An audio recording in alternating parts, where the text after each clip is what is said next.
मी परशुराम शिंदे आपल्या सर्वांचं पुन्हा एकदा सहर्ष स्वागत करतो. राज्यसेवा 2024च्या प्रिलियमच्या प्रिपरेशनच्या अंतर्गत एक थोडेसे असणारे रिव्हिजनचे पार्ट्स आपले कव्हर व्हावे, त्या अंतर्गत आपला असणारा हा थर्ड पार्ट आपण याच्यामध्ये घेऊन आलेलो आहोत. तो म्हणजे कुठला असेल? या असणाऱ्या सेशनमध्ये आपण इंटरनॅशनल समिट्सवरती म्हणजेच एक प्रकारे इंटरनॅशनल करंट अफेअरवरती फोकस करतोय. जेणेकरून या असणाऱ्या संपूर्ण झोनमध्ये 23-24 या वर्षांतर्गत जेवढे काही महत्त्वपूर्ण मुद्दे गाजलेले आहेत आंतरराष्ट्रीय परिषदांच्या अनुषंगाने, संस्थांच्या अनुषंगाने, ते सगळे मुद्दे कव्हर करायचे आहेत आपल्याला. का? कारण राज्यसेवेला प्रिलियमला जे करंट अफेअरचे 15 क्वेश्चन्स विचारले जातात ना, त्या 15 क्वेश्चन्स पैकी किती क्वेश्चन्स हे आंतरराष्ट्रीय संबंधाशी किंवा आंतरराष्ट्रीय चालू घडामोडींशी कनेक्टेड असतात, तर या प्रश्नांच्या संख्येचा उल्लेख केला तर जवळपास ते 8 ते 9 क्वेश्चन्स आहेत.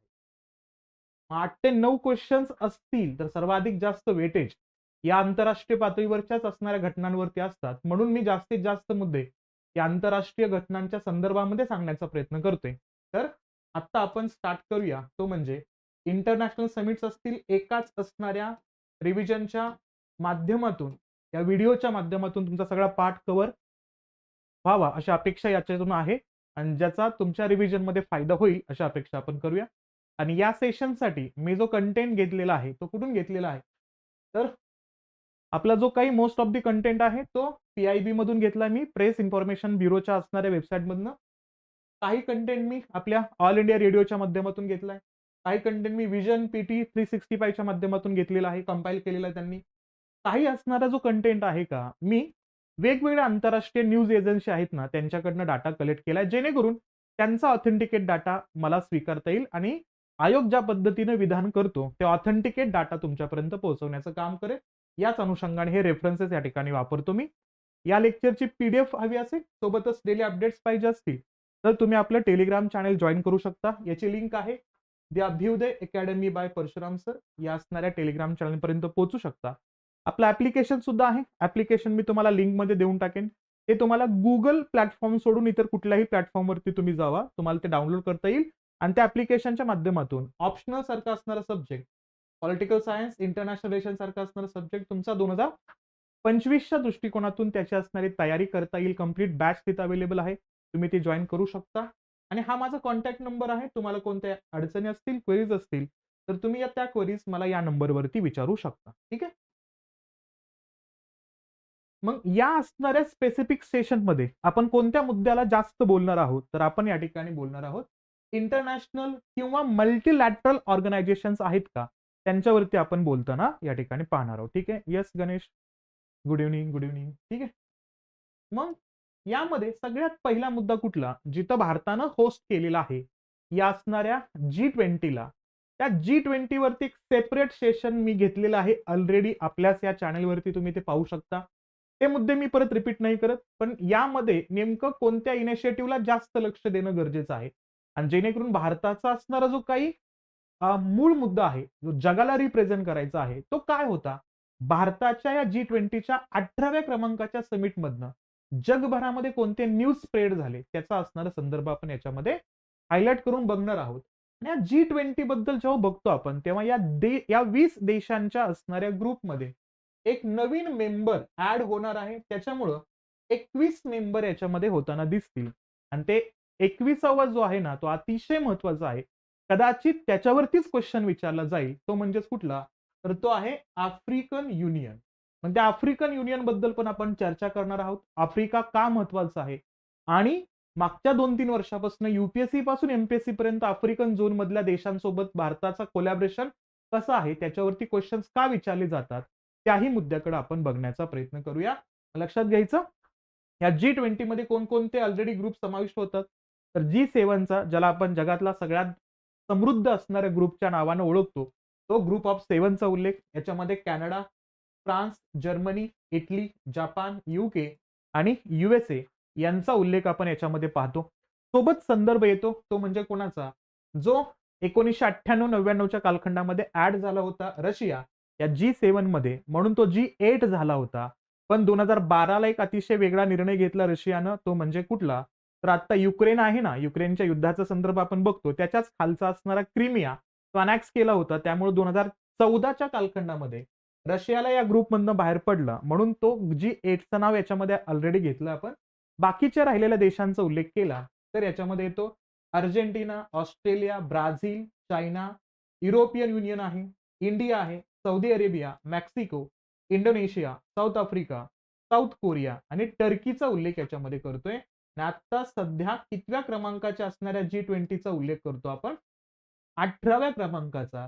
नंतर येतो 19व्या क्रमांकाचा उल्लेख केला तर तो ब्राझीलमध्ये जाईल. तर या अनुषंगाने हे मुद्दे लक्षात घेत असताना G20चा असणारा एक सगळ्यात महत्वाचा शब्द येतो तो म्हणजे ट्रॉयका. कारण G20 मध्ये एका देशाला अध्यक्षपद नसतं. या ठिकाणी 3 देश एकत्र येतात आणि त्यांना अध्यक्षपदाची जबाबदारी दिली जाते. हा शब्द आहे ट्रॉयका. ट्रॉयका शब्द आहे रशियन लोकल लँग्वेजच्या अनुषंगाने वापरला जातो. त्याचा अर्थ आहे की बर्फाळ प्रदेशामध्ये लवकरात लवकर वाहतूक करण्यासाठी त्रिकोणाकृती असणारी व्हेइकल त्या ठिकाणी वापरली जाते आणि त्या त्रिकोणाकृती व्हेइकलचा संदर्भ असा वापरला जातो की 3 असणारे प्रदेश किंवा 3 व्यक्ती किंवा 3 संस्था एकत्र आल्यानंतर काम योग्य पद्धतीने कंप्लीट होतं. म्हणून या तिघांचा उल्लेख असतो आणि या G20च्या बाबतीमध्ये पाहिलं तर कोणते 3 देश असतात अध्यक्षपदामध्ये? मागच्या वर्षामध्ये ज्या देशामध्ये समिट झाली तो देश, या वर्षामध्ये ज्या देशांतर्गत समिट होणार आहे तो देश आणि नेक्स्ट इयरला ज्या देशामध्ये समिट होणार आहे तो देश यामध्ये असतात. त्याला आपण ट्रॉयका म्हणतो. आणि याच्यामध्ये पाहिलं तर 17व्या क्रमांकाच्या समिटचा उल्लेख केला तर तो झाला इंडोनेशियामध्ये तो देश. 18व्या क्रमांकाचा समिट झाला इंडियामध्ये हा देश आणि 19व्या क्रमांकाचा समिट होणार आहे ब्राझीलमध्ये हा देश. हे 3 देश आपल्याला या ट्रॉयकामध्ये दिसतात. हे इथं लक्षात घेणं अपेक्षित आहे. फक्त ॲज युजुअल मी जो क्वेश्चन करतो विद्यार्थ्यांना तो क्वेश्चन मी विचारतो, तुम्ही फक्त मला उत्तरामध्ये सांगा की या G20च्या तुम्हाला देशांच्या ग्रुपमध्ये ब्रिक्स मधले सगळे देश दिसतात का? हो किंवा नाही एवढं तुम्ही फक्त सांगू शकता. या ग्रुपमध्ये या देशांच्या लिस्टमध्ये ब्रिक्स मधले सगळे देश दिसतात का? एवढंच फक्त मला तुम्ही सांगू शकता येस किंवा नोच्या स्वरूपात. मग आता जो सध्या मुद्दा चर्चेमध्ये आहे या G20च्या अनुषंगाने तर कोणकोणते असणाऱ्या मेजर घटना या ठिकाणी घडल्या तर त्यामध्ये 4 मेजर घटनांचा संदर्भ याच्यामध्ये बघायचा. कोणता पहिला मुद्दा? न्यू दिल्ली डिक्लेरेशन या ठिकाणी झालं. जवळपास 200 पेक्षा जास्त बैठकांचा संदर्भ या G20च्या अंतर्गत घेण्यात आला आणि त्यामध्ये न्यू दिल्लीमध्ये झालेलं डिक्लेरेशन हा हायलाइटेड पॉइंट आहे या G20च्या 18व्या क्रमांकाच्या समिटचा. तो लक्षात घ्यायचा. नंतर आफ्रिकन युनियन आहे ना तो 21वा मेंबर म्हणून या ठिकाणी ऍडमिट होताना दिसतोय. प्रत्यक्षात त्याची संमती याच्यामध्ये दिसते. तो एक उल्लेख असेल. तिसरा पाहिला तर याच्या अंतर्गतच या G20 देशांमध्येच एक ग्लोबल बायोफ्युअल अलायन्स तयार होताना दिसतोय. एक युती होताना दिसते बायोफ्युअलसाठी. जीवाश्म इंधनांच्या अनुषंगाने असणारा जागतिक संघटना इथं तयार होताना दिसते. सोबतच India, middle east, Europe economic corridor सुद्धा तयार होतोय. म्हणजे इंडिया, मिडल ईस्टचा झोन आणि युरोप पर्यंत कनेक्टिव्हिटी करण्यासाठी एक इकॉनॉमिकल कॉरिडॉर तयार केला जातोय. तो काय आहे? या 4 मेजर गोष्टी आपल्याला याच्यामध्ये पाहणं अपेक्षित असणार आहे. हे लक्षात घ्यायचं. व्हेरी गुड गणेश, छान. या G20च्या देशामध्ये ब्रिक्स मधले असणारे देश दिसत आहेत का? तर पहिला संदर्भ येतो ब्रिक्स मधला पहिला ब्राझील असेल. दुसरा उल्लेख केला आरचा तर आरचा उल्लेख येतो त्या ठिकाणी रशियाचा. नंतर येतो तिसरा आयचा, इंडियाचा. आहे का इंडिया? आहे. नंतर येतो सी मध्ये उल्लेख केला तर चायनाचा. तर चायना आहे का याच्यामध्ये? तर चायनाचा संदर्भ इथं बघत असू तर या ठिकाणी यस, हा चायना आहे याच्यामध्ये. नंतर येतो साऊथ आफ्रिकेचा उल्लेख. मग साऊथ आफ्रिका याच्यामध्ये आहे का? तर येस. म्हणजे काय? ब्रिक्स मधले 5च्या 5 देश आपल्याला याच्यामध्ये प्रेझेंट दिसतात. हे लक्षात घेऊया. मग त्या न्यू दिल्ली डिक्लेरेशनच्या अंतर्गत कोणते महत्वपूर्ण मुद्दे होते? सिंपल लक्षात घ्यायचं. सस्टेनेबल डेव्हलपमेंट गोल SDG जे 17 गोल आहेत का त्या सस्टेनेबल डेव्हलपमेंट गोलला अचीव करण्याचा असणारा महत्वपूर्ण मुद्दा या समिटमध्ये बोलण्यात आलाय. एवढं इथं लक्षात घ्यायचं. म्हणजेच कोणता असेल पहिला मुद्दा? Inclusive, strong, substantial, balanced and inclusive growth. म्हणजे इथं सर्वंकष विकासावरती जास्त भर दिला जातोय. इन्क्लुझिव्ह ग्रोथ वरती भर दिला जातोय. पहिला मुद्दा. दुसरा मुद्दा काय असेल या ठिकाणी? Accelerating progress on sustainable development goals. म्हणजे काय? SDG सस्टेनेबल डेव्हलपमेंट गोल या अचीव करण्यासाठी प्रत्यक्षात काय करायचंय त्या गोष्टींना जास्तीत जास्त कृतीमध्ये कन्वर्ट करायचंय. हा संदर्भ याच्यामध्ये मांडणं गरजेचं असेल, हे लक्षात ठेवायचं दुसरा टप्पा. तिसरा काय असेल? Green development pact and for sustainable future. काय करायचंय? हरित विकासाला महत्व द्यायचंय. तिसरा मुद्दा, एक शाश्वत भविष्यासाठी हरित विकासावरती फोकस करायचंय. हा तिसरा मुद्दा. चौथा मुद्दा पाहिला तर मल्टीलॅटरल इन्स्टिट्यूशन्स फॉर 21st सेंचुरी. 21व्या शतकासाठी वेगवेगळ्या भूमिका बजावणाऱ्या संस्था स्थापन करायचा आहे. हा महत्वपूर्ण इनिशिएटिव्ह या दिल्ली डिक्लेरेशनच्या अंतर्गत मांडताना दिसतोय, हे लक्षात घ्यायचं. नंतर येतो तो म्हणजे कुठला? Technological transformation and digital public transformation. म्हणजे इथं तंत्रज्ञानाच्या माध्यमातून प्रत्यक्षात काय करायचंय? दळणवळणाची भूमिका आणायची आहे आणि प्रत्यक्षात तंत्रज्ञानाला बदलत ठेवायचं आहे आणि नवीन बदलणाऱ्या तंत्रज्ञानाला स्वीकारायचं आहे. हा या दिल्ली डिक्लेरेशन मधला पुढचा महत्वाचा मुद्दा आहे. नंतर येतो इंटरनॅशनल टॅक्सेशन. जागतिक कर रचना जी आहे का, ती सर्व देशांमध्ये किमान या G20 देशामध्ये एक वाक्यता यावी त्यासाठी असणारा प्रयत्न याच्यामध्ये केला जातोय. कुठला? International taxation. नंतर सगळ्यात महत्वाचा मुद्दा येतो जेंडर इक्वॅलिटी. तुम्हाला एक प्रश्नाचं उत्तर द्यायचंय कमेंट बॉक्समध्ये. जगामध्ये ग्लोबल जेंडर इंडायसेस डिक्लेअर होतो 10 डिसेंबरला. म्हणजे ज्यावेळेस आपण प्रत्यक्षात जागतिक मानवी हक्क दिन सेलिब्रेट करतो, त्या अंतर्गत हा ग्लोबल जेंडर इंडायसेस डिक्लेअर होतो. आणि सगळ्यात महत्वाचा मुद्दा, या ग्लोबल जेंडर इंडायसेस मध्ये भारताची रँक 100 पेक्षाही पाठीमागे चाललेली आहे. असा असणारा संदर्भ जेव्हा आला तेव्हा आपल्या भारतानं काय केलं? आपला भारत 2014 पासून काय करतो? इकॉनॉमिकल सर्व्हे आणि बजेट हा जेव्हा शब्द येतो तेव्हा इकॉनॉमिकल सर्व्हेचे 2014च्या अगोदर 2-2 व्हॉल्यूम, एकच व्हॉल्यूम असायचा. 14 नंतर 2-2 व्हॉल्यूम यायला सुरुवात केली. म्हणजे मोदी साहेब जेव्हापासून पीएम झाले तेव्हापासून इकॉनॉमिकल सर्व्हेचे व्हॉल्यूम 2-2 यायला सुरुवात झाली.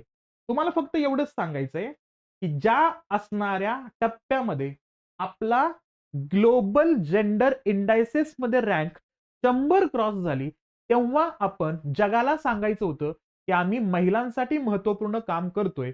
म्हणून काय केलं आपण?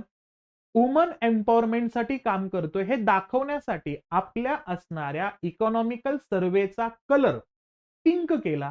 तो कोणत्या वर्षाचा होता हे तुम्ही मला सांगणार आहात? हा प्रश्न UPSC प्रीला ऑलरेडी विचारून झालेला आहे. तुम्ही तो मला सांगायचंय का? खूप जास्त चर्चेमध्ये होता तो पार्ट. कारण इथं सुद्धा G20 मध्ये कशाला महत्व दिलं जातंय? जेंडर इक्वॅलिटीला महत्व दिलं जाते. लक्षात घ्यायचं. लैंगिक समानतेचा मुद्दा येतोय. फायनान्शियल सेक्टरचे असणारे इश्यू जे आहेत का, जे वित्तीय संदर्भामध्ये असणारे जे घटक असतील त्यांचे प्रश्न सोडवण्याचा प्रयत्न या असणाऱ्या दिल्ली डिक्लेरेशनच्या माध्यमातून करायचे. आणि शेवटचा मुद्दा येतो तर countering terrorism and money laundering. प्रत्यक्षात दहशतवादाच्या अनुषंगाने आणि मनी लॉन्ड्रिंगचा असणारा संदर्भ, जिथं काळा पैसा हा वाईट केला जातो, त्या प्रक्रियेला थांबवण्याचं काम या असणाऱ्या लिस्टच्या अनुषंगाने केलं जातोय. आणि त्यासोबत एक लक्षात घ्यायचं, FATFचा असणारा मुद्दा याच्यामध्ये येतो. फायनान्शियल ट्रेडच्या अनुषंगाने जेवढे काही इलिगल ऍक्टिव्हिटी चालतात त्यासाठी एक ग्रुप लक्षात घ्यायचा. G7 न काय केलं? FATFच्या साठी म्हणजे फायनान्शियल असणाऱ्या गोष्टींसाठी एक टास्क फोर्स तयार करण्याची भूमिका तयार केली. आणि ते काय करतात तर 2 प्रकारची लिस्ट तयार करतात. एक आहे ब्लॅक लिस्ट, एक आहे ग्रे लिस्ट. हे पण लक्षात घ्यायचं. आणि तोच संदर्भ थोडासा या G20 देशामध्ये आपल्याला एकत्र येताना दिसतोय. हेही लक्षात घेणं अपेक्षित असेल. मुद्दा येतोय कुठला? टेररिझमचा आणि मनी लॉन्ड्रिंगचा रेफरन्स याच्यामध्ये येतोय. पहिला पॉइंट आपण G20च्या अंतर्गत कव्हर केला, जिथं न्यू दिल्ली डिक्लेरेशनचा मुद्दा येतोय. न्यू दिल्ली डिक्लेरेशनच्या अनुषंगाने 9 पॉइंट फोकसमध्ये येत आहेत. हे इथं लक्षात घेणं अपेक्षित असणार आहे. हा पहिला मुद्दा. दुसरा मुद्दा, याच G20च्या अंतर्गत कोणता महत्वपूर्ण निर्णय होताना दिसतोय तर आफ्रिकन युनियनला या G20 मध्ये ऍड केलं जाते ऍज अ 21st मेंबर म्हणून या ठिकाणी लक्षात घ्यायचं. कितवा? 21व्या क्रमांकाचा असणारा देश म्हणून याच्यामध्ये तो ऍड होतोय. कोणता? तर आफ्रिकन युनियन. आणि या आफ्रिकन युनियनचा विचार केला तर याच्यामध्ये टोटल देश किती आहेत तर याच्यामध्ये 55 देश आहेत. लक्षात घ्यायचं. 55 मेंबरचा असणारा हा आफ्रिकन युनियन इथं ऍज अ परमनंट मेंबर म्हणून या ठिकाणी फॉर्मली आता जॉईन होताना दिसतोय. लक्षात घ्यायचं. ब्रिक्सचं एक्सपान्शन पण झाले. त्याच्यामध्ये कोणते देश ऍड होतात तो पार्ट वेगळा. आणि आता आपण G20 बद्दल बोलतोय, तर या G20 मध्ये आपल्याला कोणता पार्ट ऍड होताना दिसतोय, तर आफ्रिकन युनियन ऍड होते. आणि आफ्रिकन युनियन मध्ये लक्षात घ्यायचं 5 झोन खूप मोठ्या पद्धतीने चर्चेमध्ये आहेत. तो म्हणजे north African, west African, central African zone, east African zone आणि साऊथ आफ्रिकन झोन. आणि आपल्याला जो प्रोजेक्ट चीता आहे ना आपल्या भारताचा, तो आपण साऊथ आफ्रिकन झोन सोबत खूप मोठ्या पद्धतीने कोलॅबोरेशन करतोय. आणि एन्व्हायरमेंटल कंडिशन्स आणि इकॉनॉमिकल गोष्टींचा ग्रोथ करण्यासाठी आपण कोणत्या ग्रुप सोबत खूप मोठ्या पद्धतीनं या कालखंडामध्ये स्पेसिफिकली मागच्या 2 वर्षामध्ये आपले पंतप्रधान, भारतातले पहिलेच पंतप्रधान इथं जाऊन व्हिजिट करतात, ते म्हणजे नरेंद्र मोदी साहेब. तो लक्षात घ्यायचा वेस्ट आफ्रिकनचा झोन. मग ह्या असणाऱ्या 5 झोनमध्ये आपला इंडियन डायस्पोरा म्हणजे भारतीय लोक खूप जास्त पद्धतीने वसलेले आहेत. त्यामुळे या झोनकडे लक्ष देणं गरजेचं आहे, हे लक्षात ठेवायचं. आणि आता जर पाहिलं या ठिकाणी, तर या संपूर्ण आफ्रिकेमधला एक मात्र देश या G20 ग्रुपमध्ये होता, तो म्हणजे कुठला? साऊथ आफ्रिकेचा. त्याच्यामुळं या साऊथ आफ्रिकेनंतर आता हे 55 मेंबर असलेला आफ्रिकन युनियन या ठिकाणी 21 नंबरचा असणारा ग्रुप मेंबर म्हणून इथे सहभागी होताना दिसतोय, हे लक्षात घ्यायचं. आणि यामध्ये G20 आणि G7च्या असणाऱ्या ग्रुपचा फायदा या आफ्रिकन देशांना नक्कीच होईल, कारण G7 मधले जे देश आहेत ते सगळे विकसित देश आहेत, त्यांचाही सुद्धा फायदा या असणाऱ्या आफ्रिकेला मिळेल. प्लस आफ्रिकेमधल्या रिसोर्सेसचा फायदा G20 मधल्या ग्रुपला होईल. त्यामुळे हे पार्ट इथं लक्षात घेणं अपेक्षित असणार आहे. कोणता? आफ्रिकन युनियन या ठिकाणी 21वा मेंबर म्हणून येतोय. त्यानंतर याच G20 मध्ये अजून एक महत्वपूर्ण मुद्दा येतोय, तो म्हणजे ग्लोबल बायोफ्युअल अलायन्स तयार होतोय, हा संदर्भ. मग काय आहे हा ग्लोबल बायोफ्युअल अलायन्सचा उल्लेख केला, तर प्रत्यक्षात जगभरामध्ये जीवाश्म इंधनाच्या असणाऱ्या वापरकर्त्यांच्या बाबतीमध्ये खूप निगेटिव्ह भूमिका मांडली जाते. आणि ती निगेटिव्ह भूमिका कुठं मांडली जात होती? आपल्याला माहिती असणं गरजेचं आहे, की कॉपच्या असणाऱ्या 27 आणि 28 नंबरच्या असणाऱ्या समिटमध्ये म्हणजे इजिप्तमध्ये आणि 28 चा उल्लेख केला, तर युएई मध्ये, दुबईमध्ये ह्या ज्या समिट झाल्या ना, तिथे एक सगळ्यात महत्वाचं टार्गेट आखण्यात आलं, की हे जे बायोफ्युअल आहे का, जे जीवाश्म इंधन आहे का, त्याचा वापर पूर्णतः संपवायचा. पण इथे एक शब्द वापरला गेला आपल्या पीएम साहेबांच्या माध्यमातून, कोलोनियल माइंडसेट. म्हणजे काय? जे देश सध्या विकसित आहेत, ते देश प्रत्यक्षात स्वतः विकसित होण्यासाठी या असणाऱ्या कार्बनचा वापर त्यांनी केला, अशा बायोफ्युएलचा वापर केला, दगडी कोळशांचा वापर केला. ते देश आता विकसित झाल्यानंतर जे विकसनशील देश आहेत का, ज्यांना दगडी कोळशाच्या वापराची नितांत आवश्यकता आहे, तर त्यांच्यावरती कंट्रोल ठेवण्यासाठी हा मुद्दा सांगतायत. म्हणजे त्यांचा वसाहतवादी असणारा विचार अजूनही संपलेला नाही, असा शब्द या ठिकाणी आपल्या पीएम साहेबांनी वापरला होता. कोणता? कोलोनियल माइंडसेटचा संदर्भ, तोही लक्षात ठेवायचा. मग अशा गोष्टींच्या माध्यमातून आफ्रिकन युनियन ऍड होतोय. तिथं तर सगळे विकसनशील देशांचा संदर्भ दिसतोय. मग त्या सगळ्या देशांना बेनिफिट मिळावा म्हणून काय केलं जातोय? G20 मध्ये भारताकडून, कारण भारताला सुद्धा कार्बन इमिशनचा संदर्भ आपण कधी टार्गेट ठेवलाय? 2070 ला. मग तोपर्यंत आपल्याला याची गरज आहे ना. आणि आपल्याला महत्वाचा मुद्दा, औष्णिक ऊर्जा क्षेत्राच्या अंतर्गत जर पाहिलं, तर आपण मोर दॅन 70% असणारा डाटा आपला एनर्जी त्याच्यावर डिपेंड आहे. त्यामुळे आपण हे सडनली एरेज करू शकत नाहीये, सडनली त्याला पूर्णतः संपू शकत नाही. म्हणून आपण इनिशिएटिव्ह घेतला. कशासाठी? ग्लोबल बायोफ्युअल अलायन्स तयार करण्यासाठी असणारा एक इनिशिएटिव्ह भारतानं घेतलेला आहे. तोही कुठं लक्षात घ्यायचा? G20 इव्हेंट झाला भारतामध्ये, त्या अंतर्गत आपण एकत्र येतोय, हे लक्षात घ्यायचं. आणि बायोफ्युएलचा उल्लेख केला, तर याच्यामध्ये बायोडिझेल आहे, बायो इथेनॉल आहे, बायो ऑइलचा रेफरन्स याच्यामध्ये येतोय. सगळ्या गोष्टी जिथं डिझेल काय करायचे, डिझेलला पर्यायी व्यवस्था निर्माण करण्याचा प्रयत्न करायचा. केरोसिन असेल, फ्युएल ऑइल असेल, यांच्या निर्मितीचा संदर्भ येतो. सोबतच गॅसोलिन्स असतील, या सगळ्या गोष्टींना तयार करणाऱ्या असणाऱ्या आणि यूज करणाऱ्या देशांचा एक महत्वपूर्ण ग्रुप होईल. त्यासाठी असणारा हा बायोफ्युअल अलायन्स या ठिकाणी चर्चेमध्ये येतोय, हे लक्षात घ्यायचं.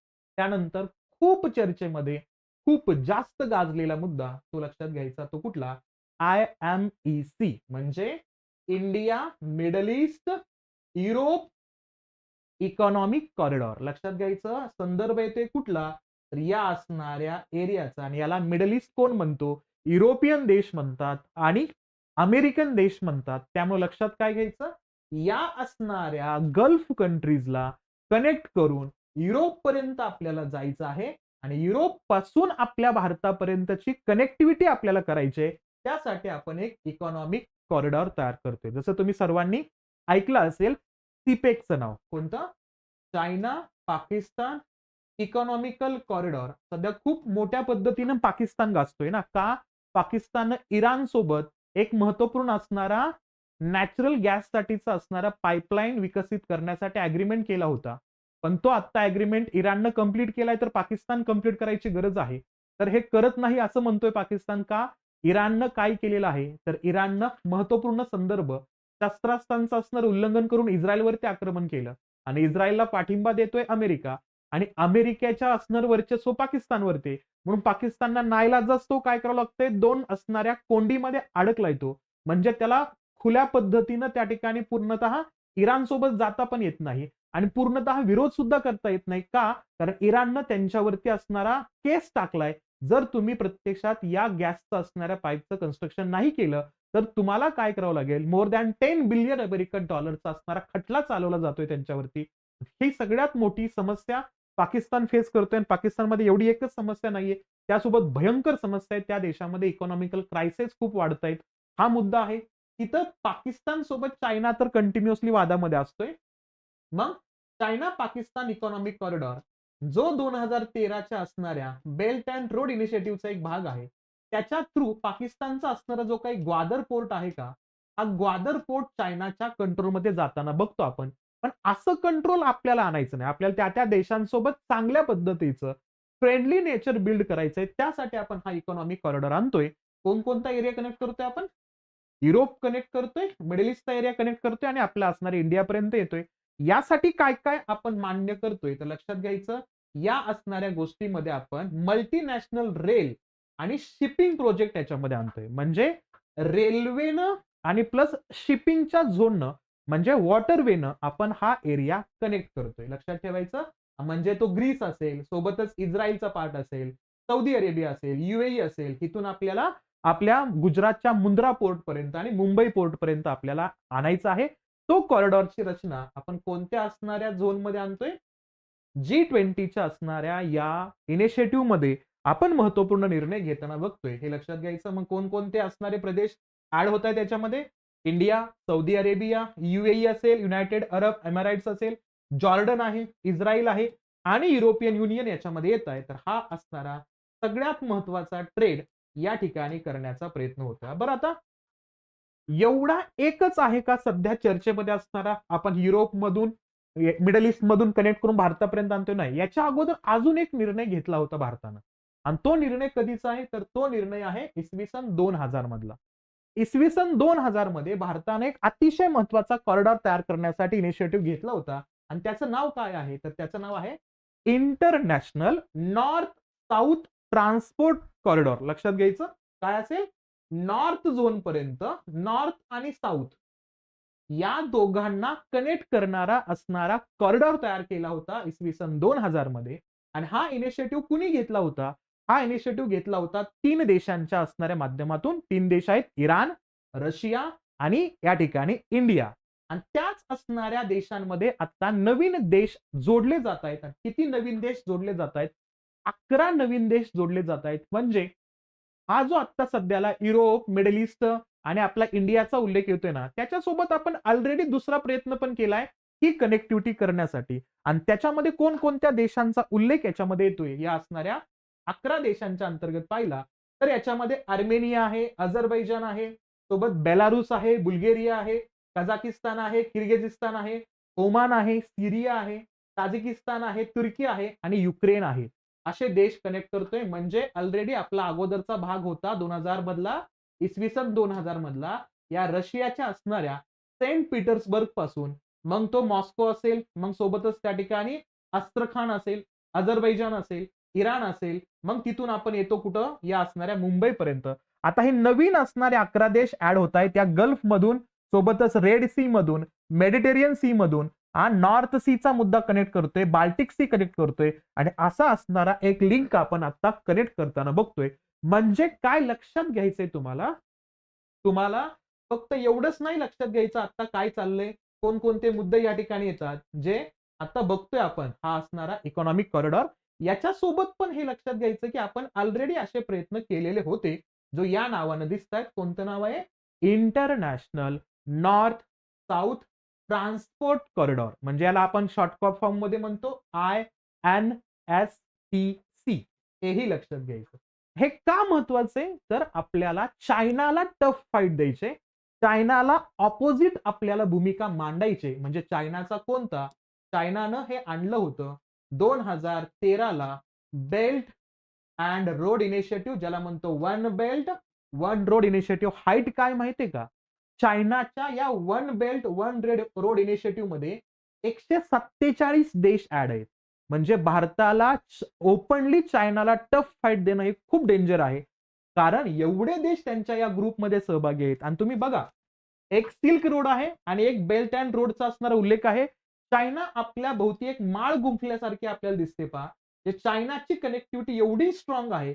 हा संदर्भ बघितला तर हा असणारा त्या ठिकाणी बेल्ट अँड रोडचा असणारा एक जो रस्त्याच्या मार्गाच्या असणारी कनेक्टिव्हिटी आहे, आणि हा त्यांचा सिल्क रोड जो समुद्र मार्गाने कनेक्टेड दिसतो, हा एक प्रकारे काय आहे तर पूर्णतः भारताच्या सराउंडिंग त्या ठिकाणी दिसतो. आणि याच्यामध्ये तो कुठपर्यंत आलाय तर तो बांगलादेशमध्ये आलाय, श्रीलंकेच्या असणाऱ्या कोलंबो पर्यंत आलेला आहे तो. सोबतच तो पाकिस्तानच्या ग्वादर पोर्ट पर्यंत पण येताना दिसतोय. आणि वरच्या अँगलमध्ये पाहिलं तर त्या ठिकाणी तर तो या ठिकाणच्या सेंट्रल एशियाच्या देशामध्ये सुद्धा ऑलरेडी पोहोचलेला आहे. मग याला काउंटर करायचं असेल, याला चॅलेंज करायचं असेल, तर आपल्याला काहीतरी नवीन विचार करावा लागेल. तो आपण G20 मध्ये विचार केला. तोच काय असेल? युरोप, मिडल ईस्ट आणि इंडिया यांचा असणारा इकॉनॉमिकल कॉरिडॉर आपण तयार करतोय. लक्षातच ठेवायचा, हा संदर्भ चर्चेमध्ये येईल, त्याच्यावरती क्वेश्चन्स केला जाईल. ठीक आहे. नंतर चर्चेमध्ये येतो तो म्हणजे कोणता? तर G7च्या समिट बद्दल. पुढचा आपण इंटरनॅशनल समिट कडे जाऊया. पहिला आपण G20 बद्दल बोललोय, आता आपण जाऊया G7 कडे. या G7च्या बद्दल बोलायचं असेल तर याच्या मागच्या झालेल्या असणाऱ्या समिट बद्दल थोडंसं बोलूया. म्हणजे कोणते? 47व्या क्रमांकाची समिट झाली. ती म्हणजे कुठे झाली तर ती समिट झाली 2021 मध्ये युनायटेड किंगडम मध्ये, युके मध्ये झाली, इंग्लंड मध्ये झालेली आहे. कितव्या क्रमांकाची? 47 क्रमांकाची. का महत्वाचे माहितीये का? या असणाऱ्या समिटला कोविडच्या कालखंडात झालेले आहे आणि या समिटमध्ये भारताला पण बोलवलं होतं. भारत व्हर्च्युअली त्या ठिकाणी उपस्थित होता. आणि या समिटमध्ये एक सगळ्यात महत्वाचा निर्णय घेतलाय, तो म्हणजे चायनाचा असणारा जो इनिशिएटिव्ह आहे ना, बेल्ट अँड रोड इनिशिएटिव्ह, यालाच आपण डेप ट्रॅप म्हणतो पहा. कारण चायना काय करतो? वेगवेगळ्या देशांना फंडिंग देतो त्यांच्यामध्ये कन्स्ट्रक्शन करण्यासाठी, आणि त्या फंडिंगसाठी ते फंडिंग दिलं म्हणजे लोन दिल्यानंतर त्या असणाऱ्या ठिकाणचं कन्स्ट्रक्शन करणार कोण? तर आमच्याच कंपन्या करणार.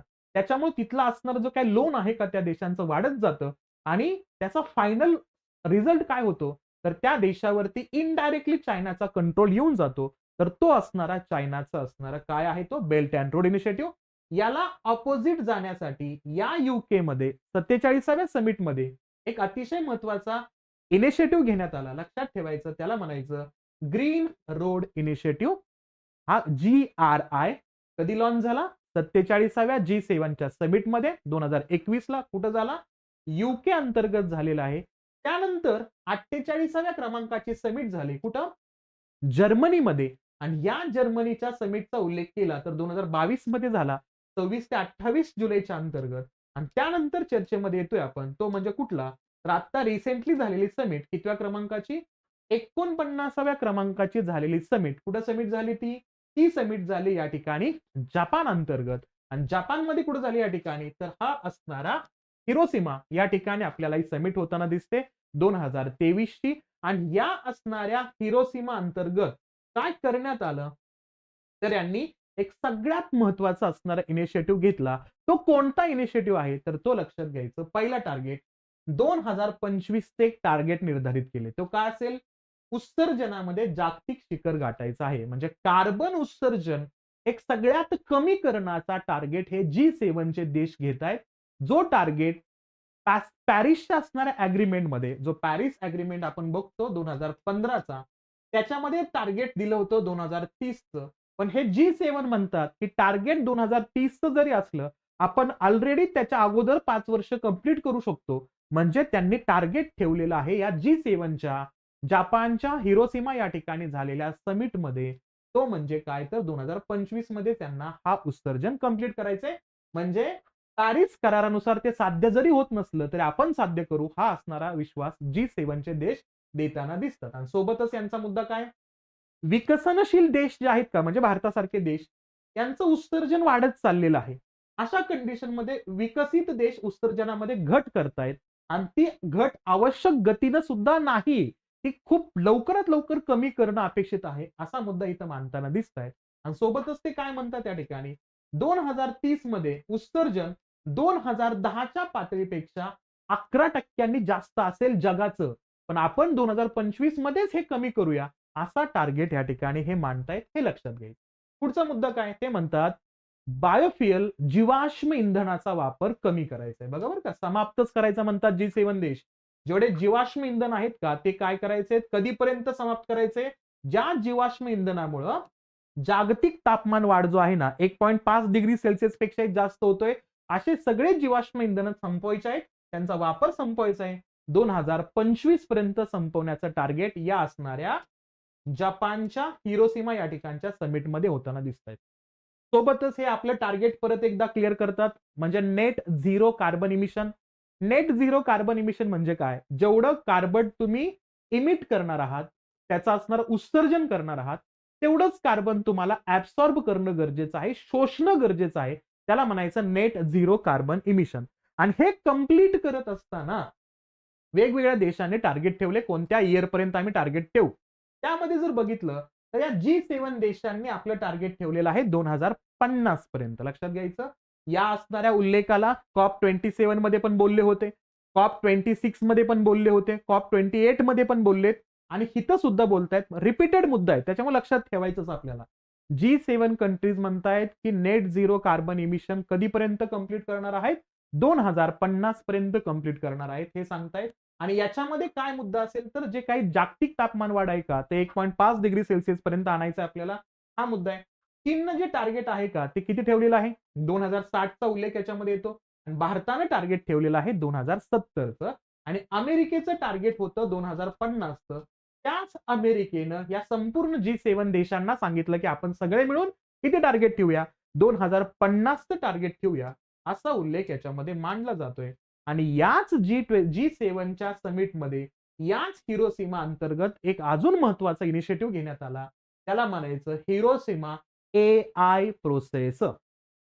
म्हणजे आर्टिफिशियल इंटेलिजन्सचा प्रोसेस तयार करण्याचा प्रयत्न हे 7 देश एकत्र येऊन करताना आपल्याला दिसतील. मग काय लक्षात ठेवायचं या ठिकाणी, या डिसेंबर 2023 मध्ये जपानच्या हिरोशिमामध्ये हा जो समिट भरलेला आहे, या समिटमध्ये हे सगळे देश एकत्र येऊन काय करतात, आर्टिफिशियल इंटेलिजन्स साठी एकत्र येत आहेत. आणि हे एकत्र येत असताना ते कोणकोणत्या संस्थांना एकत्र करतायत, लक्षात घ्यायचं, इकॉनॉमिकल कोऑपरेशन अँड डेव्हलपमेंट म्हणजे OECD ही संस्था. आणि सोबतच काय लक्षात घ्यायचं, ग्लोबल पार्टनरशिप ऑन AI, काय, ग्लोबल पार्टनरशिप ऑन AI, हे दोन्ही एकत्र येत आहेत. आणि हे 7 देश मिळून या आर्टिफिशियल इंटेलिजन्सला चर्चेमध्ये आणण्याचा प्रयत्न करतायत, हे लक्षात घ्यायचं. जेव्हा जेव्हा जपान चर्चेमध्ये येईल, जपानमध्ये समिट असेल, त्या समिटमध्ये भारत पण गेलेला होता या G7च्या, जिथं आपण हिरोशिमेचा उल्लेख करतोय, तिथं तिथं एक शब्द परत चर्चेमध्ये येतो, तो लक्षातच ठेवायचा, तो आहे कॉड. लक्षात घ्यायचं, याच जपानचे असणारे भूतपूर्व प्राईम मिनिस्टर, त्यांचं नुकतंच गोळ्या मारून हत्या करण्यात आली होती, शिंजो अॅबे यांचा नावाचा उल्लेख परत येतो. आणि या शिंजो अॅबेंचं मला पटकन कमेंट बॉक्समध्ये उत्तर द्या बघू. शिंजो अॅबे यांना आपण कोणता पद्म पुरस्कार दिला होता, मग तो पद्मभूषण होता, पद्मविभूषण होता का पद्मश्री होता, हे तुम्हाला सांगायचं. आणि कोणत्या इयरला दिला होता ते तुम्ही मला कमेंटमध्ये सांगणार आहात. हे शिंजो अॅबे जगभरामध्ये सगळ्यात पहिल्यांदा 2007 ला 4 देशांनी एकत्र येऊन आपला एक संस्था, एक ग्रुप तयार करावी असा विचार मांडला होता. ते सगळे देश 2017 ला एकत्र येतात आणि 21 मध्ये अमेरिकेमध्ये त्यांची पहिली समिट भरते. आणि त्याच समिटचा उल्लेख पाहिला तर जपानमध्ये ही दुसरी समिट होताना दिसते, याच असणाऱ्या G7च्या समिट सोबत. म्हणून हा पण मुद्दा महत्वाचा आहे. मग कोणते क्वाड मधले 4 देश, पहिला लक्षात घ्यायचा अमेरिका. आणि सगळे कुठे येतो, हे सगळे पॅसिफिक ओशनला कनेक्ट करणाऱ्या प्रदेशांचा उल्लेख येते. नंबर 2 ला जापान, नंबर 3 ला ऑस्ट्रेलिया, नंबर 4 ला आहे आपला भारत. त्यामुळं हा पाठ इथं लक्षात ठेवणं गरजेचं आहे. जपानमध्ये जेव्हा आपण या गोष्टी बघतोय, G7 ची मीटिंग, आर्टिफिशियल इंटेलिजन्स वरती असणाऱ्या प्रोसेसच्या अनुषंगाने ग्रुप तयार करणं, इथंच क्वाडची असणारी मीटिंग होताना दिसते. तेही मुद्दे लक्षात ठेवणं अपेक्षित असणार आहे. त्यानंतर या आर्टिफिशियल इंटेलिजन्सचा उल्लेख केला तर तुम्हाला काही असणारे पाठ, काही मुद्दे माहितीच पाहिजेत. जसं आपल्या सर्वांना माहिती असेल, फेसबुकचा असणारा जो काही एआयचा उल्लेख करतो, फेसबुक एआय कोणत्या नावानं त्या ठिकाणी येताना दिसतो, तर तो मेटा एआय नावानं येताना दिसतो. हेही माहिती आपल्याला चर्चेमध्ये असणारा. नंतर येतो चॅट जीपीटीचा उल्लेख केला तर हा त्यांचा ओपन एआयचा असणारा एआय आपल्याला माहिती आहे, हे माहिती असणं गरजेचं आहे. गुगलचा पाहिला तर जेमिन आय हे पण असणार एआय लक्षात ठेवायचा. आणि आपल्या गव्हर्नमेंट ऑफ इंडियाचा असणारा म्हणजे मायटी या असणाऱ्या मिनिस्ट्रीनं आणलेला इंडिया एआय हे पण लक्षात घेणं गरजेचं आहे. म्हणजे आता रिसेंटली आपण जे आर्टिफिशियल इंटेलिजन्स वरती लक्ष देतोय त्या अंतर्गत यांची नावं किमान आपल्याला माहिती असणं अपेक्षित आहे, हे लक्षात ठेवायचं. ठीक आहे, ओके. G20, G7. आता येऊया आपण कुठं, ब्रिक्सकडं. ब्रिक्सचं काय होतंय, ब्रिक्सचं एक्सपान्शन होतंय, ब्रिक्स वाढला जातोय. आणि ब्रिक्स वाढण्याचं कारण काय आहे, कारण ऑगस्ट 2023 मध्ये 15व्या क्रमांकाची ब्रिक्सची समिट आहे का, ती साऊथ आफ्रिकेमध्ये झाली. आणि साऊथ आफ्रिकेचे असणारे प्रेसिडेंट आहेत का, ते कोण या ठिकाणी, रामफोसा यांनी अनाऊन्स केलेलं आहे. रामफोसाने अनाऊन्स केलं ते म्हणजेच काय, काही देश इंटरेस्टेड आहेत या ब्रिक्समध्ये सहभागी होण्यासाठी. आणि त्यांचा सहभागाचा दिवस कोणत्या दिवसापासून काउंट होणार होता, 1 जानेवारी 2024 पासून हे देश ऍड होणार होते. आणि त्यामध्ये चर्चेमध्ये असणारा देश होता अर्जेंटिना. पण या ब्रिक्समध्ये चायना पण आहे, इंडिया पण आहे, रशिया पण आहे. म्हणून याचा धोका वाटला कोणाला, अमेरिकेला. म्हणून अमेरिकेनं प्रेशराईज केलं, म्हणून अर्जेंटिना याच्यामध्ये ऍड होण्याच्या अगोदरच बाहेर पडलेला आहे. हे पण इथं लक्षात घ्यायचं. मग कोणकोणते देश या ब्रिक्सच्या एक्सपान्शन मध्ये एकत्र येताना दिसतात, अर्जेंटिना पण तो आता बाहेर पडला, हेही लक्षात घ्यायचं. नंतर आहे इजिप्त, इथिओपिया असेल, इराण असेल, सौदी अरेबिया, सोबत येतो UAE. हे काय करतायत, या ग्रुपमध्ये सहभागी होता. जर मॅप मध्ये बघितलं तर तुम्हाला दिसेल हा जो ब्ल्यू कलर आहे का, ते असणारे देश आता ऍड होण्याचा प्रयत्न करत होते. त्यातला अर्जेंटिना बाहेर पडलाय. इजिप्त आहे, इथिओपिया आहे, सौदी अरेबिया आहे, UAE आहे, इराणचा उल्लेख याच्यामध्ये करतो आपण. मग या ठिकाणी या ब्रिक्सचं एक्सपान्शन त्या ठिकाणी दिसतं आपल्याला. पण ब्रिक्स बद्दल बेसिक मुद्दा माहिती करून काय घ्यायचं आहे, ब्रिक्सची असणारी जी काही 13वी समिट आहे का, ती आपल्याला आपल्या भारतामध्ये होताना दिसलेली आहे. कितवी समिट, 13वी समिट. कधी झाली ती, या ठिकाणी 2021च्या सप्टेंबरमध्ये. भारत, मग ब्रिक्सच्या समिट भारतात एकूण किती झाल्या, तर ही होती 3ऱ्या क्रमांकाची ब्रिक्सची समिट जी भारतात झाली होती. याच्या अगोदर भारतात ब्रिक्सच्या समिट 2 झाल्या, 2012ला आणि 16ला. आणि आपल्या भारतात जी ब्रिक्सची समिट झाली 2021ला 13व्या क्रमांकाची, तेव्हा थीम होती तो म्हणजे ब्रिक्स ऍट 15. म्हणजे ब्रिक्स हा 15 वर्षांचा झालेला आहे, अशा थीमच्या अंतर्गत आपण या ठिकाणी हा मुद्दा रन केला. 14व्या क्रमांकाची ब्रिक्स समिट झाली 2022 मध्ये चायनामध्ये. आणि इथं कोणत्या थीमच्या अनुषंगाने काम करताना दिसतंय त्या ठिकाणी, तर इथं संदर्भ येतो foster high quality BRICS partnership usher in a new era for a global development. म्हणजे इथं प्रत्यक्षात नवीन जागतिक विकासाच्या अनुषंगाने इथं विचार करण्यात आला चायनामध्ये झालेल्या कितव्या क्रमांकाच्या, 14व्या समिटमध्ये. आणि आता 15वी समिट कुठे झाली, साऊथ आफ्रिकेमध्ये झालेल्या. या ठिकाणी हेही लक्षात घेणं अपेक्षित असणार आहे. आणि थोडंसं या ब्रिक्स बद्दल बघायचं असेल तर ब्रिक्सचा संदर्भ येतो 5 देशांच्या माध्यमातून तयार झालेला एक ग्रुप आहे, जो मुळात 2009 मध्ये तयार झाला. आणि याच्यामध्ये पहिल्यांदा 4च देश होते, तो म्हणजे कुठला, Brazil, Russia, India, China. South Africa त्याच्यामध्ये 2010ला ऍड झालेला आहे.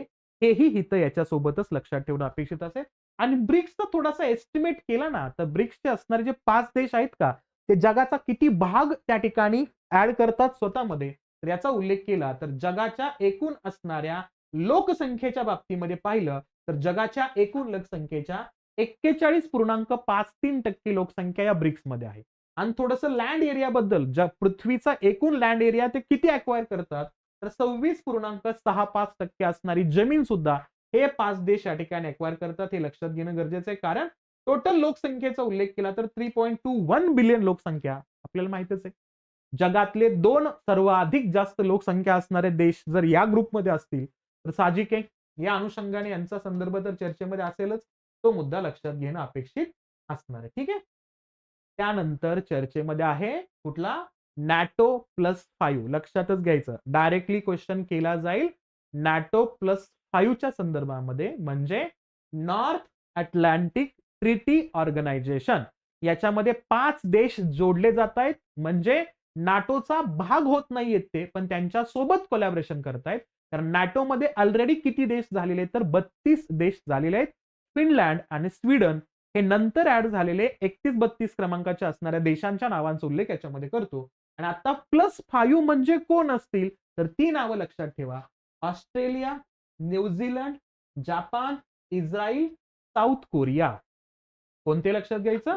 जेव्हा NATO+5 हा शब्द येईल न्यूज मध्ये आपल्या एक्झाम पेपर मध्ये विचारला जाईल तेव्हा 5 नावं लक्षात घ्यायची. Australia, New Zealand, Japan, Israel, south Korea.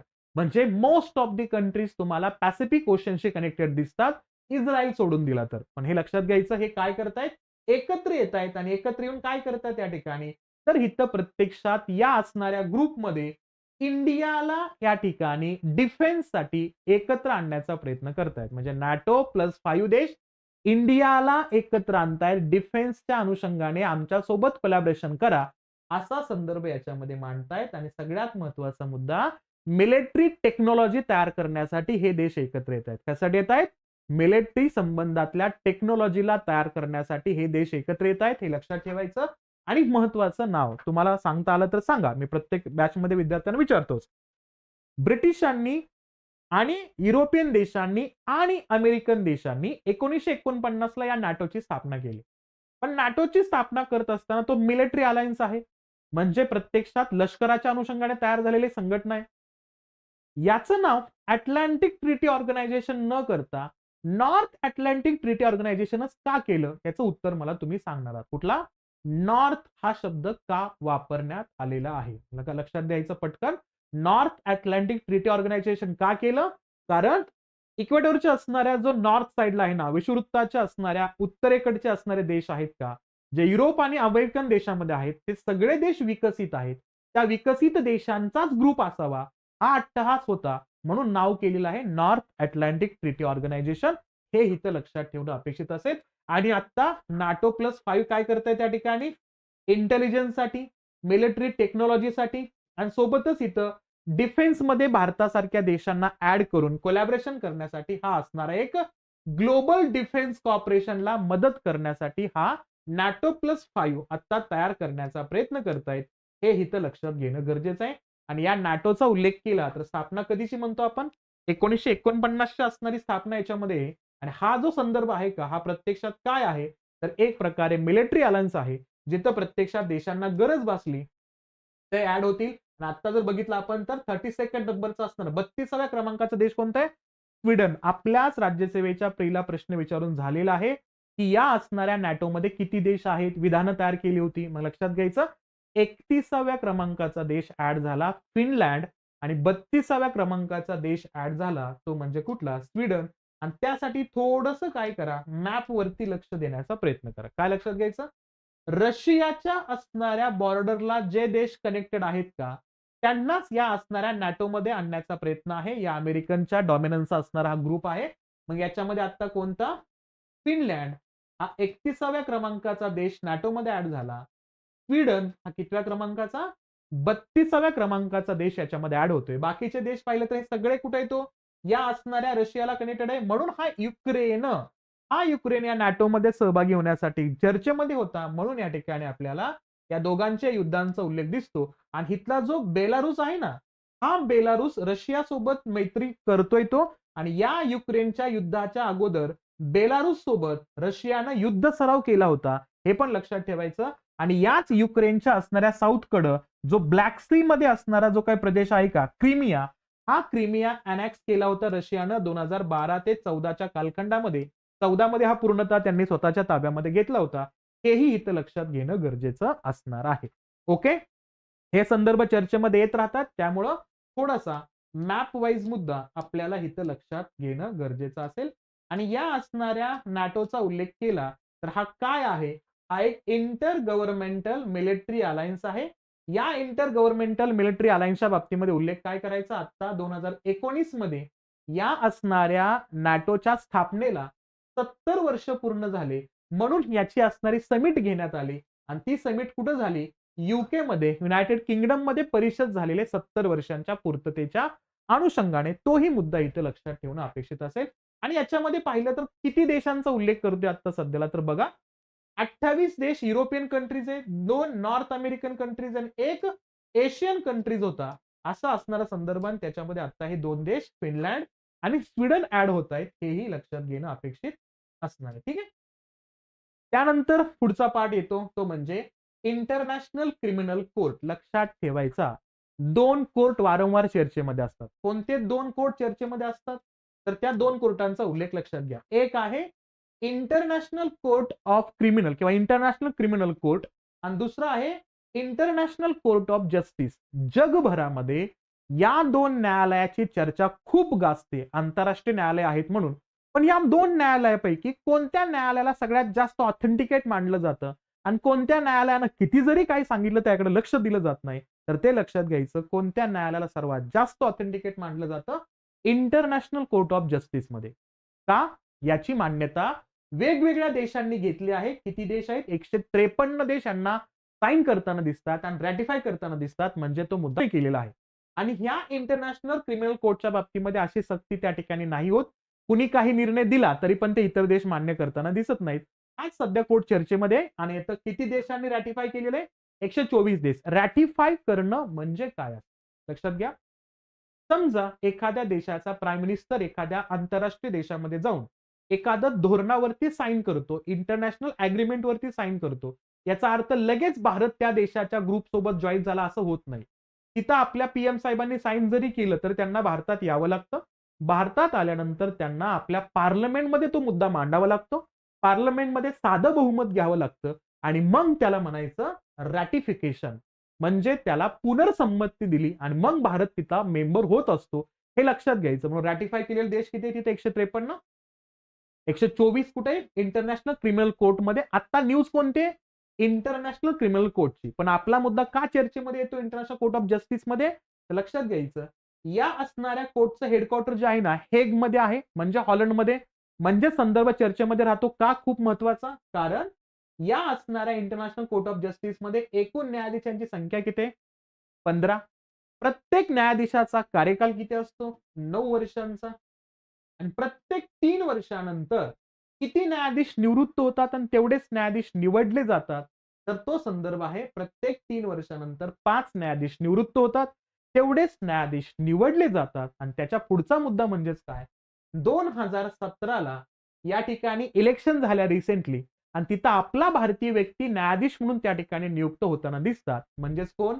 Dalbir भंडारींचं नाव इथे लक्षात ठेवायचं आणि हे नाव वारंवार आयोगाने विचारलंय. लक्षात घ्यायचं, इंटरनॅशनल कोर्ट ऑफ जस्टिस मध्ये 9 वर्षांच्या कालावधीसाठी 2017ला नियुक्त झालेल्या व्यक्तीच्या नावाचा उल्लेख करायचा, दलबीर भंडारींचा. त्यांनी कोणाला हरवलं? युकेची असणारी व्यक्ती आहे क्रिस्टोफर ग्रीनवूड यांना हरवून आपले दलबीर भंडारी साहेब या ठिकाणी न्यायाधीश म्हणून नियुक्त झालेले आहेत, हे इथं लक्षात ठेवायचं. आणि आपल्या सर्वांना माहित असेल तो म्हणजेच कुठला? कुलभूषण जाधवाचा असणारा खटला, जे पाकिस्तानच्या अटकेमध्ये आहे. तर तो खटला सुद्धा कुठं आहे? याच इंटरनॅशनल कोर्ट ऑफ जस्टिस मध्ये आहे. पण आता चर्चेमध्ये आहे तो कुठला? International criminal court. का महत्वाचा आहे? कारण आर्मेनियानं काय केलेलं आहे? त्यांच्या पार्लमेंटमध्ये असणारा एक महत्वपूर्ण असणारा मुद्दा इथं मांडलाय. तो म्हणजेच काय? की त्या असणाऱ्या क्रिमिनल कोर्टच्या अंतर्गत कुठला इश्यू घेऊन गेले ते? आर्मेनिया अझरबैजानच्या दरम्यानचा वाद हे या ठिकाणी घेऊन गेलेले आहेत. तो मुद्दा लक्षात ठेवायचा. सगळ्यात महत्वाचा पार्ट इथं काय लक्षात घ्यायचं? इथं इंटरनॅशनल कम्युनिटीमध्ये जेनोसाइड झालेला आहे.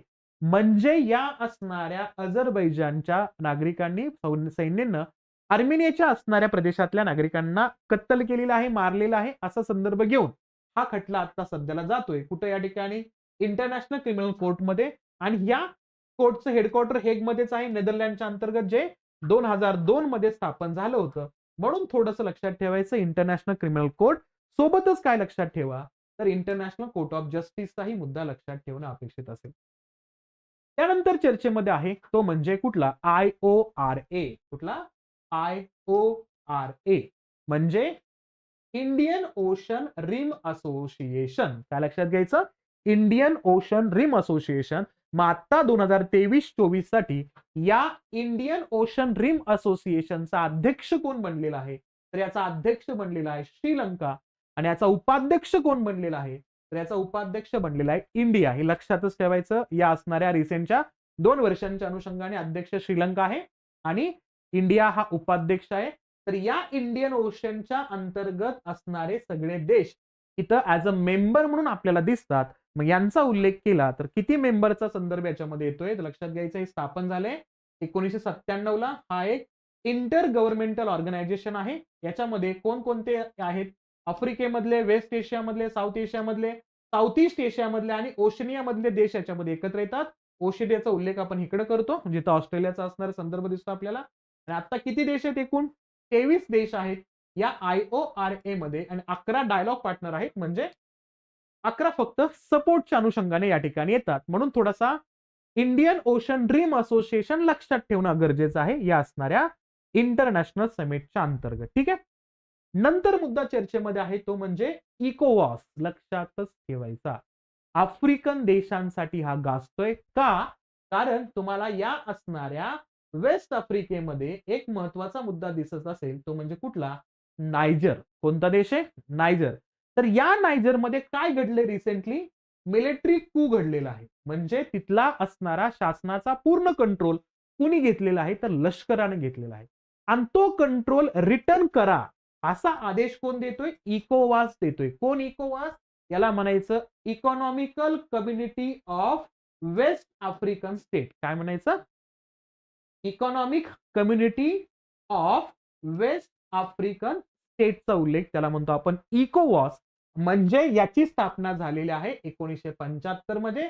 कोणत्या ट्रिटीमध्ये लागोस ट्रिटीच्या माध्यमातून. आणि किती देश आहेत इथं 15 देश आहे. याचं हेडक्वार्टर कुठं आहे याचं हेडक्वार्टर या ठिकाणी अबुजा कुठं नायजेरिया अंतर्गत हेडक्वार्टर आहे. पण आता चर्चेमध्ये कोणता देश आहे नायजर हा देश त्या ठिकाणी आहे. या नायगरचा उल्लेख केला तर कशासाठी आहे तो कारण या ठिकाणी मिलिटरी कॉन्फ्लिक्ट झालेला आहे मिलिटरी कू झालेला आहे या ठिकाणी आणि तो मिलिटरी कू रिटर्न करा असा आदेश कोण देतोय इकोवास देतोय. म्हणून हा पार्ट आपल्याला माहिती असणं लक्षात ठेवणं गरजेचं आहे हे लक्षात घ्या. ठीक आहे. त्यानंतर चर्चेमध्ये येतो तो म्हणजे कोणता प्रदेश कोणता असणारा समिटचा उल्लेख तर त्याला म्हणायचं एपेक. कोणता एपेक संस्था चर्चेमध्ये येते म्हणजे एशिया पॅसिफिक इकॉनॉमिक कॉर्पोरेशनचा उल्लेख याच्यामध्ये येतो कोऑपरेशनचा उल्लेख. हा जो ओपेक आहे का हा ओपेक का चर्चेमध्ये येतो या ठिकाणी कारण आता सध्या या असणाऱ्या ओपेकच्या बाबतीमध्ये जी ओपेकची पहिली समिट अमेरिकेमध्ये झाली होती ना ती समिट झाली होती 1993-94 कालखंडामध्ये. त्या समिटला 30 वर्ष पूर्ण झाले. म्हणून अमेरिकेमध्ये कुठं परत एकदा सॅन फ्रान्सिस्को कुठं कॅलिफोर्नियामध्ये हे अपेकचे देश परत एकदा एकत्र येत आहेत अमेरिकेमध्ये. किती वर्ष कंप्लीट झाले त्यांच्या समिटला 30 वर्ष कंप्लीट झाले म्हणून एकत्र येत आहेत. म्हणून हा अपेकचा मुद्दा तुम्हाला लक्षात ठेवणं गरजेचं आहे. परत का कारण हे सगळे देश जे आहेत ना ते नेट झिरो कार्बन इमिशन म्हणजे परत एकदा कार्बन इमिट करण्याचं टार्गेट 2030 ठेवतायत हे लक्षात घ्यायचं. कोणता इतर सगळे देश 2050 नंतर ठरवतायत हे 2030 ठरवतायत. म्हणून हा एपेक कंट्री या ठिकाणी लक्षात घेणं अपेक्षित असणार आहे. मग थोडासा एपेकचा उल्लेख केला तर हे काय आहे तर याचा संदर्भ आपण थोडासा बघायचा. हे कोण आहेत तर हे आहेत एक प्रकारे ज्याची स्थापना झाली होती 1989च्या कालखंडामध्ये आणि हे प्रत्यक्षात कोण आहेत तर पॅसिफिक रिम मध्ये एशिया पॅसिफिक झोन मध्ये जोडले जाणारे देश आहेत ज्यांच्या माध्यमातून एक विचारधारा याच्यामध्ये मांडली जाते. आणि हे किती देश आहेत एकूण 21 देश आहेत जे कशासाठी एकत्र आले इकॉनॉमिक साठी आणि फ्री ट्रेड करण्यासाठी एकत्र येताना दिसतात. कुठल्या झोन मधले ते सगळे तर हे आहेत एशिया आणि पॅसिफिक मधले आहेत. आणि यामध्ये फाउंडर कंट्रीज कोण आहेत फाउंडिंग मेंबर्स त्या फाउंडिंग मेंबरचा उल्लेख केला तर दिसतोय ऑस्ट्रेलिया आहे ब्रुनई आहे कॅनडा आहे. सोबतच उल्लेख केला तर कोण आहे इथं Indonesia, Japan, Singapore, Philippines, New Zealand, US आहे, थायलंड आहे, मलेशिया आहे, साऊथ कोरिया आहे. यांनी एकत्र येऊन हे तयार केलं होतं 1989 ला. एपेक देश म्हणजे एशिया पॅसिफिक मधल्या असणाऱ्या देशांचा ग्रुप याच्यामध्ये आहे. या ग्रुपमध्ये एक लक्षात घ्यायचं, इंडियाचा प्रेझेन्स नाहीये आणि हे बाकीचे देश नंतर जोडले गेलेले त्याच्यामध्ये. हा रेफरन्स लक्षात घेत असताना काय आणायचंय, ते कुठले आहेत सगळे, हा पॅसिफिक ओशन आहे. तर या पॅसिफिक ओशनच्या जवळ असणारे देश आपल्याला या असणाऱ्या एपेक मध्ये जॉईन होताना दिसतात. आणि या एपेकची असणारी जी समिट अमेरिकेमध्ये झाली होती 1993-94 मध्ये, त्याला 30 वर्ष कंप्लीट होताना आपण त्या ठिकाणी बघतोय. त्यामुळे हे परत एकदा कुठं, कॅलिफोर्नियाच्या सॅन फ्रान्सिस्को या ठिकाणी एकत्र येत आहेत आणि ते कार्बन इमिशनचं असणार जे टार्गेट आहे का, ते अचीव्ह करायचे त्यांना 2030 पर्यंत. हे इथं लक्षात घेणं गरजेचं आहे. एपेकचा संदर्भ त्या दृष्टिकोनातून लक्षात ठेवायचा आपल्याला. ठीक आहे. नंतर खूप मोठ्या पद्धतीमध्ये चर्चेमध्ये आहे IMO म्हणजे इंटरनॅशनल मॅरिटाईम ऑर्गनायझेशन. काय चर्चेमध्ये, इंटरनॅशनल मॅरिटाईम ऑर्गनायझेशन म्हणजे काय, या इंटरनॅशनल मॅरिटाईम ऑर्गनायझेशनचं असणारं जे काही इलेक्शन आहे का, त्यांच्या असेंब्लीचं इलेक्शन जे प्रत्येक 2 वर्षानंतर होताना दिसतं, ते लंडन मध्ये झालेलं आहे. या 2 वर्षांच्या अनुषंगाने 2024-25च्या असणाऱ्या कालावधीसाठी इलेक्शन्स होत आहेत. कुठं, लंडन अंतर्गत. तो संदर्भ याच्यामध्ये येतोय. मग युनायटेड नेशनच्या अंतर्गत असणारा हा एक महत्वपूर्ण एजन्सी आहे, जो काय करतो, समुद्री प्रदेशावरती असणारा नियंत्रण ठेवण्याचं काम करतो, ज्याला म्हणतो आपण त्या ठिकाणी इंटरनॅशनल मेरीटाईम ऑर्गनायझेशनचा उल्लेख इथं येतो. हे इथं लक्षात घेणं गरजेचं आहे. ओम म्हणतायत की इथं क्लर्क रिझल्ट बद्दल काही आयडिया आहे का, नाहीये. त्यासाठी त्यासाठी दुसरा रेफरन्स तुम्ही बघू शकता. हे फक्त आपण राज्यसेवेच्या अनुषंगाने डिस्कस करतोय पॉइंट. पहा, लक्षात काय ठेवायचं इथं, युनायटेड नेशनच्या अनुषंगाने सेफ्टी आणि सिक्युरिटी द्यायची आहे. कुठं, समुद्राच्या अंतर्गत. मग तिथं शिपिंग असेल, सोबतच तिथलं असणारं जे काही पॉल्युशन आहे का, जे प्रत्यक्षात शिपमुळे पॉल्युशन होत असेल, तर ते कंट्रोलमध्ये आणण्यासाठीच असणारं काम करतोय. जिथे इलेक्शन्स होत आहेत, कोणत्या 2 वर्षांसाठी, तिथं 24-25 साठी. आणि ते कुठं होत आहेत, तर ते लंडन मध्ये होत आहेत. हे लक्षात घ्यायचं. आणि याची स्थापना कधी झाली होती, तर 1948 मध्ये स्थापन झालं होतं. आणि 1959 मध्ये हे सगळे काय करतायत, हे एकत्र येऊन स्वतःची असणारी भूमिका स्ट्रॉंग करून जगाला स्प्रेड करण्याचं काम करतायत. हेही इथं लक्षात घेणं अपेक्षित असेल. आणि याबद्दल थोडंसं लक्षात काय घ्यायचं, याचं हेडक्वार्टर कुठे आहे, याचं हेडक्वार्टर लंडन मध्येच आहे. तिथंच इलेक्शन्स होत आहेत 2024-25 साठी. आणि याच्यामध्ये सध्याला किती देश आहेत, तर 175 देश आहेत या इंटरनॅशनल मेरीटाईम ऑर्गनायझेशनच्या अंतर्गत. म्हणून हे लक्षात ठेवायचं.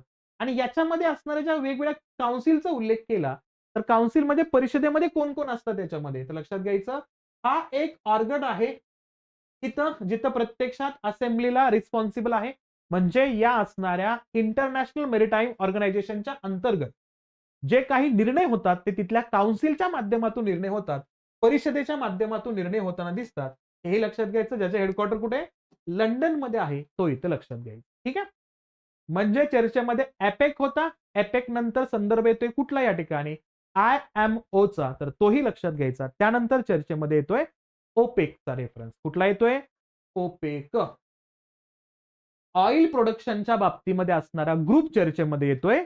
आणि त्यामध्ये एक देश, जो 13 देशामधला एक देश होता, तो बाहेर पडतोय आता. कुठला, आफ्रिकन कॉन्टिनेंट मधला असणारा अँगोला या असणाऱ्या ओपेक कंट्री मधनं बाहेर पडतोय. न्यूज लक्षात ठेवायची. काय, हा आफ्रिकेच्या असणाऱ्या 2 खूप मोठ्या असणाऱ्या ऑइल प्रोडक्शनच्या देशापैकी एक हा अँगोला आहे, तो आता बाहेर पडताना दिसतोय. कशातून, या ठिकाणी ऑइल अँड पेट्रोलियम एक्सपोर्टेशन कंट्रीच्या अनुषंगाने हा ग्रुप आहे. त्यातून हा ग्रुप या ठिकाणी बाहेर पडताना दिसतोय. ज्या ग्रुपची असणारी जी काही सुरुवात आहे का, त्या सुरुवातीचा उल्लेख जर बघितला, या ठिकाणी 12 ग्रुप होते. या असणाऱ्या अँगोलाच्या मुळे त्या ठिकाणी 13 झाले होते. आणि तिथं प्रत्यक्षात अँगोला कधी जॉईन झाला होता, हा अँगोला 2007 ला जॉईन झाला होता. तो आता या ठिकाणी बाहेर पडतोय. आणि सगळ्यात महत्वपूर्ण संदर्भ बघितला, तर इथं लक्षात घ्यायचं, या असणाऱ्या ग्रुपची सुरुवात कधी झाली होती, स्थापना का झाली होती, तर हे सगळे देश एकत्र आले होते कधी, 1965 मध्ये एकत्र आले होते ऑइल प्रोडक्शनसाठी. आणि ह्या 1965 मध्ये त्यांनी काय केलं, त्यांच्या स्वतःचा हेडक्वार्टर जो आहे ना, त्या 13 देशांमध्ये ठेवलाच नाही. कारण त्या 13 देशांना एकमेकांवर विश्वासच नाही. आणि त्यांनी त्यांचा असणारा जो काही हेडक्वार्टर आहे का तो ठेवला व्हिएन्ना, ऑस्ट्रिया या ठिकाणी. ऑस्ट्रिया या देशाचा मेंबर नाहीयेच, या ग्रुपचा मेंबर नाहीये. का महत्वाचा आहे? कारण हे 13 मेंबर कंट्रीज जे आहेत का ते जगाच्या किती ऑइल प्रोडक्शन करतायत? 44% ऑइल प्रोडक्शन करतायत. आणि किती ऑइल रिझर्व्ह आहे यांचा? यांचा जगाच्या 81.5% ऑइल रिझर्व्ह आहे यांच्याकडं. मग या ग्रुपच्या माध्यमातून अख्खा जग कंट्रोलमध्ये येऊ शकतो, कारण ऑइलचा असणारा डाटा यांच्याकडे खूप मोठ्या पद्धतीनं असतो. आणि इथं बघितलं तर याच्यामधनं कोण बाहेर पडतोय आता? तर या असणाऱ्या ग्रुपमध्ये आता सध्याला अँगोला बाहेर पडतोय. तो इथं लक्षात ठेवणं अपेक्षित असणार आहे. न्यूज चर्चेमध्ये आहे, त्यामुळे हे लक्षात घेणं अपेक्षित असणार आहे. ठीक आहे. त्यानंतर चर्चेमध्ये अजून एक आंतरराष्ट्रीय संस्था, त्याला म्हणायचं इंटरनॅशनल सी बेड ऑथॉरिटी. काय लक्षात घ्यायचं? International seabed authority. म्हणजे काय करायचंय?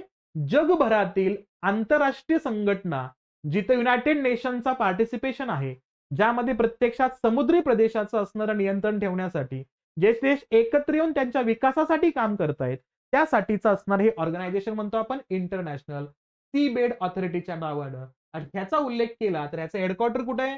लक्षात घ्यायचं, किंगस्टन, जमैका या ठिकाणी याचं हेडक्वार्टर आहे. आणि कशा अंतर्गत स्थापन झाले? United nations convention on the law of C.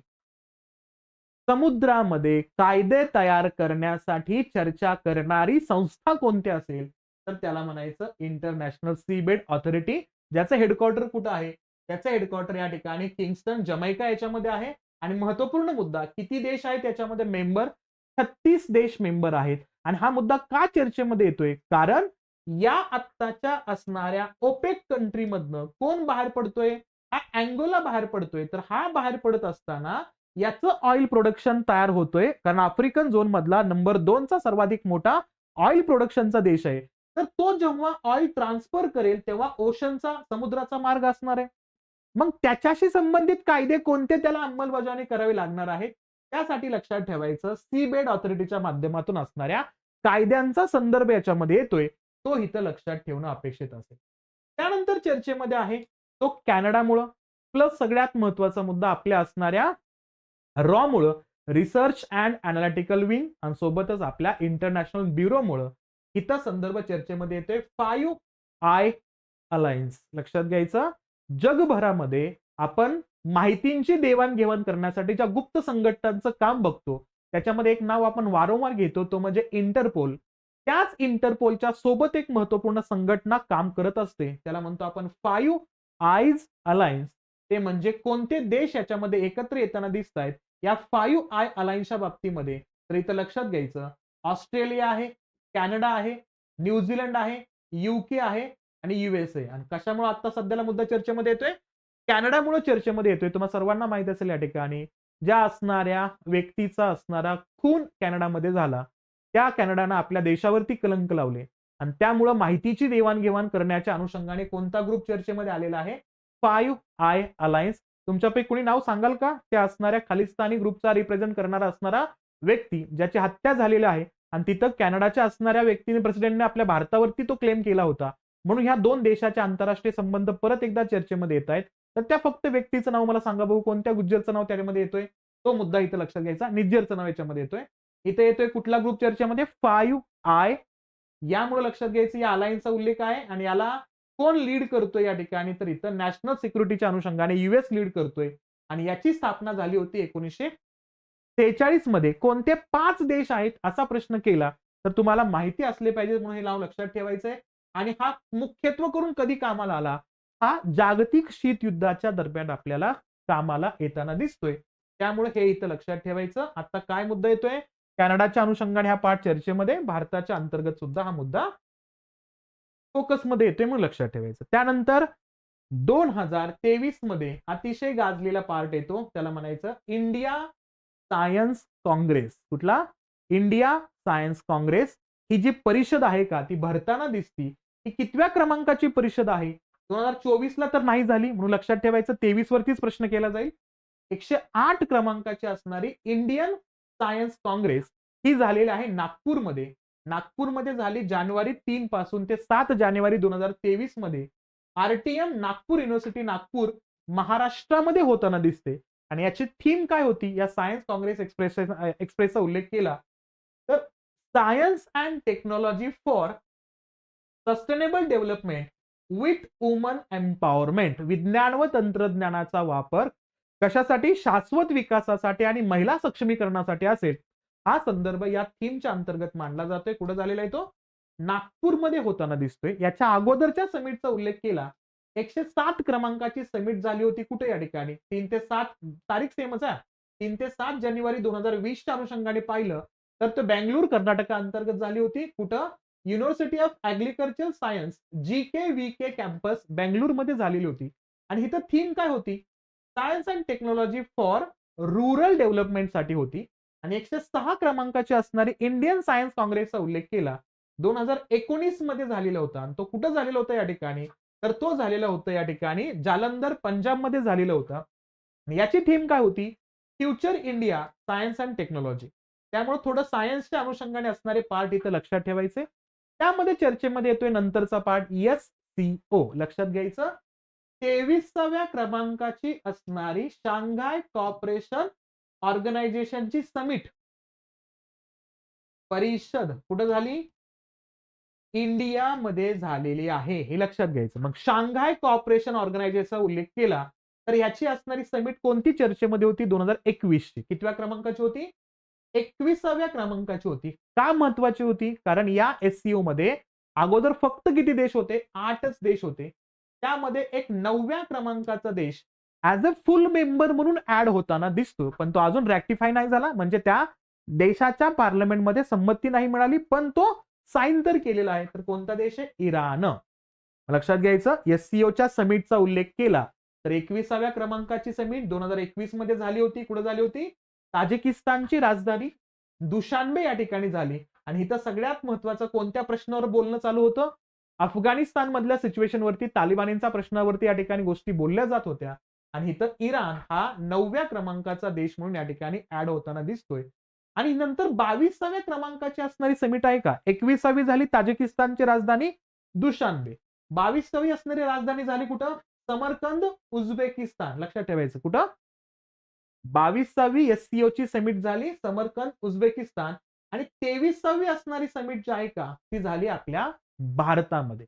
आणि भारतामध्ये काय करण्यात आलं, टुरिझमसाठी आपल्या भारतातल्या वाराणसीला डिक्लेअर करण्यात आलं SCO ची असणारी कल्चरल कॅपिटल. काय लक्षात घ्यायचं, 2022-23 साठी या वाराणसीला या असणाऱ्या SCOच्या अनुषंगाने कल्चरल कॅपिटल म्हणून अनाऊन्स करण्यात आलेला आहे. त्यामुळे इथं आपल्याला हा असणारा SCOचा मुद्दा लक्षात ठेवणं अपेक्षित असेल. आणि काय लक्षात घ्यायचं, या SCOच्या बद्दल किती देश होते, अगोदर सुरुवातीला 8 देशांचा उल्लेख. आता एंट्री करतो या ठिकाणी कोणता, तर इथं इराण एंट्री करताना दिसतोय. मग हे ऑलरेडी कोणकोणते देश याच्यामध्ये दिसतात आपल्याला, रशिया आहे, इथं कझाकिस्तान आहे, उझबेकिस्तान आहे, किर्गिझिस्तान आहे, ताजिकिस्तान आहे, चायना, पाकिस्तान आणि इंडिया. आणि या ग्रुपमध्ये पाकिस्तान आणि इंडिया हे दोन्ही एकत्र सहभागी झाले होते 2017ला. तोही मुद्दा इथं लक्षात ठेवणं अपेक्षित असेल. याची मूळ सुरुवात आहे 1996 ची. 1996ला ते कोणत्या नावानं सुरू झालं होतं, हा झाला होता शांघाय 5च्या नावानं. नंतर तो इसवी सन 2001 मध्ये या ठिकाणी SCOच्या नावानं समोर आला.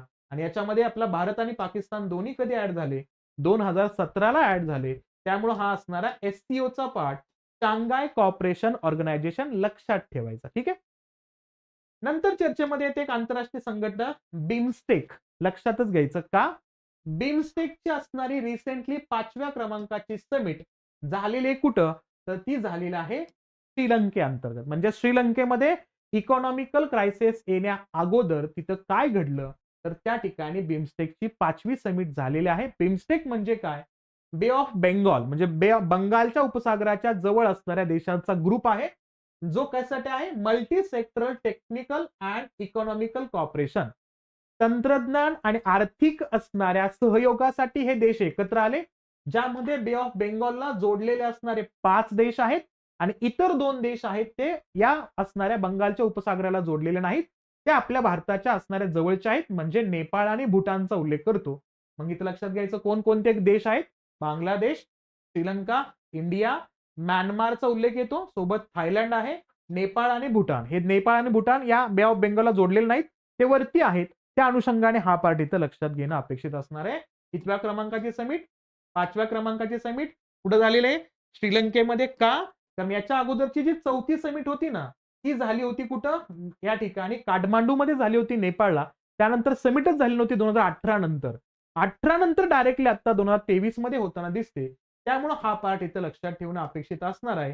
हे इथं लक्षात घ्यायचं. आणि हा जो बिमस्टेक आहे का, हा कधी स्थापन झाला? हा 1997 मध्ये स्थापन झाला होता. कोणत्या डिक्लेरेशननं? बँकॉक डिक्लेरेशननं हे स्थापन झालं होतं, हे लक्षात ठेवायचं. आणि हे कशाच्या अनुषंगाने? बे ऑफ बेंगॉल, बंगालच्या रिजन मध्ये असणाऱ्या देशांमध्ये याचा विकास व्हावा त्यासाठी हे एकत्र आले होते. त्यानंतर चर्चेमध्ये आहे तो म्हणजे अर्थ आवर, याला म्हणायचं वसुंधरा तास. लक्षात घ्यायचं, या वसुंधरा तासाचा उल्लेख केला तर प्रत्येक वर्षाच्या असणाऱ्या मार्च मधल्या शेवटच्या असणाऱ्या शनिवारी शक्यतो 1 तास म्हणजे 8:30 ते 9:30 या कालखंडामध्ये आर्टिफिशियल लाईट, मानव निर्मित असणारे जेवढे लाईट आहेत का ते बंद करून ठेवले जातात जगभरामध्ये. याची सुरुवात केली होती ऑस्ट्रेलियाच्या सिडनी शहरानं आणि ते आता जगभर पसरताना दिसत आहेत. आणि आता सध्या बघितलं आपण तर या असणाऱ्या अर्थ आवर मध्ये 2022चा जर अर्थ आवर बघितला तर तो झाला होता मार्च 26 तारखेला. आणि याच्यामध्ये थीम बघितलं तर शेप आवर फ्युचर अशी थीम होती. 2023चा अर्थ आवर पाहिला तर 25 मार्च लक्षात ठेवायचं, थीम होती इन्व्हेस्ट इन आवर प्लॅनेट. आणि आता जर 2024चा उल्लेख केला तर 23चा संदर्भ 25 मार्च बघतो आणि 2024चा उल्लेख केला तर त्या अनुषंगाने लक्षात ठेवायचं आपल्याला कोणता संदर्भ असेल या ठिकाणी, जिथं आपल्याला करायचे पूर्णतः 1 वर्ष किंवा 1 तास लाईट बंद ठेवायचे. 23 मार्च 2024चा आता या वर्षातला उल्लेख केला तर कोणता असेल? 23 मार्च हा दिवस इथं आपण सेलिब्रेट केलेला आहे, तो इथं लक्षात ठेवायचा. त्यानंतर चर्चेमध्ये असतो आशियान कंट्रीज. का? आपल्या भारताच्या 26 जानेवारीच्या इव्हेंटला 2018 मध्ये हे 10च्या 10 देश आले होते. म्हणजे 26 जानेवारीच्या इव्हेंटला एकापेक्षा जास्त देश कधीच येताना दिसत नाहीत आपल्याला. ही पहिलीच वेळ होती 2018ला. त्यानंतर आता 2022च्या कालखंडामध्ये कधी 2022ला सेंट्रल एशियाचे 5 देश येणार होते पण ते आले नाहीत. म्हणून रेकॉर्ड कायम आहे या 10 देशांवरती ऍट अ टाइम एकापेक्षा जास्त देश आलेला एकदाच कालखंड घडला, तो 2018 मध्ये हे आशियान देश. आणि याच आशियान देशाची सध्या समिट गाजते. कितव्या क्रमांकाची?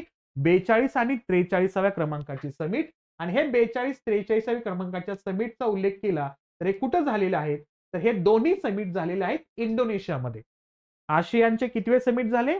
10 देशांचे 42वी समिट आणि 43वी समिट. लक्षात घ्यायचं, 2-2 समिट एकाच देशामध्ये होतात एकाच वर्षामध्ये. ठीक आहे. आणि इथं पहिली 42वी झाली कुठं? 9 ते 11 मे 2023ला इथं लाबून बाजो इंडोनेशियामध्ये. आणि दुसरी 43व्या क्रमांकाची समिट झाली 4 ते 7 सप्टेंबर 2023ला झाली कुठे या ठिकाणी? इंडोनेशियामध्ये जकार्ता या ठिकाणी झालेली आहे. पहिल्या लक्षात घ्यायचं, लाबून बाजो इंडोनेशिया, जकार्ता इंडोनेशिया. लक्षात काय ठेवायचं? याच इंडोनेशिया सोबत आपल्या भारतानं पाम ऑइलच्या असणाऱ्या प्रोडक्शनसाठी या देशासोबत कोलॅबरेशन केलेलं आहे, हेही लक्षात ठेवणं गरजेचं आहे. पाम ऑइलच्या अनुषंगाने हा संदर्भ येतो. आणि हे जे 10 देश आहेत ना, या आशियान देशामध्ये कोणकोणते देश आहेत आणि इथं काय लक्षात ठेवायचं महत्वपूर्ण?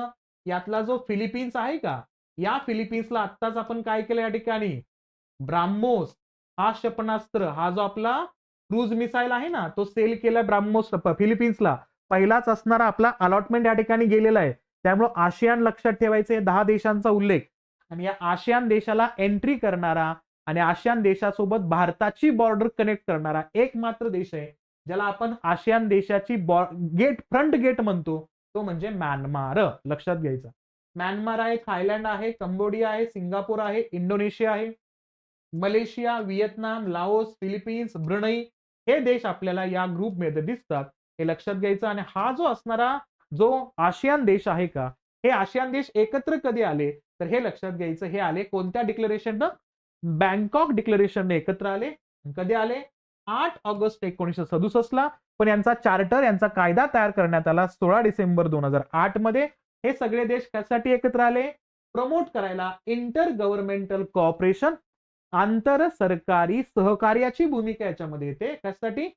Economic, political, security, military, educational आणि सोशो कल्चर कनेक्टिव्हिटीसाठी हे देश एकत्र येताना दिसत आहेत. हे इथं लक्षात घ्यायचं